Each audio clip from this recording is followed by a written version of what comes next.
The basic idea is that it's easier and easier for us to live in our own little worlds because of the increasingly specific nature of social media and our ability to configure our own filters.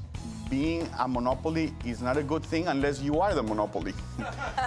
One of the great success stories that's happened over the last 12 years or 10 years in Afghanistan has been the development of television and communications, and it's sort of embedded in their constitution. Consider they had 10,000 phones, 10,000 landlines when the Taliban were overthrown in 2011. There's now 20 million cell phones in a country of 30 million people. This panel is about why is there gridlock in Washington.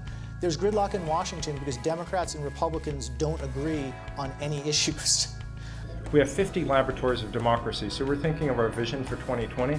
Well, one vision for 2020 is constant experiments in our laboratories of democracy to reform our electoral system. We're at a Magna Carta moment. The way we assumed is sort of the best way to organize power and governance isn't working so well for us anymore in the globally, digitally networked age. Between now and 2020, the most important thing that's going to happen is the broad empowerment of individuals through mobile devices.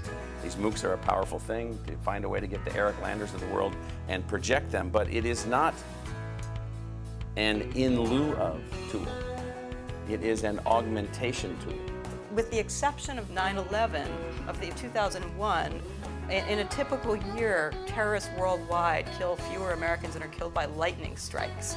And that doesn't mean we shouldn't do anything about it.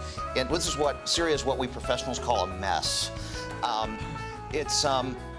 I see no good way out. And so I think maybe the debate will shift away from who to let, what I really think of as pipeline questions, who to let in, and move a little bit more to what kind of society do we want to have, and how do we help people not just feel they belong, which is a key part of it, but also succeed. On some level, in Los Angeles and California as a whole, we're starting to realize, oh my goodness, we are beyond immigration.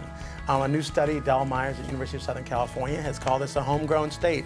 We've been receiving people from the Midwest and from the East Coast and from all around the globe for 150 years, and suddenly the majority of Californians are native born. So, you know, the really amazing part of a New America discussion is the tremendous imagination and critical spirit and disagreement. I don't think you get this anywhere else in Washington, and what it leaves you with is actually a lot of optimism.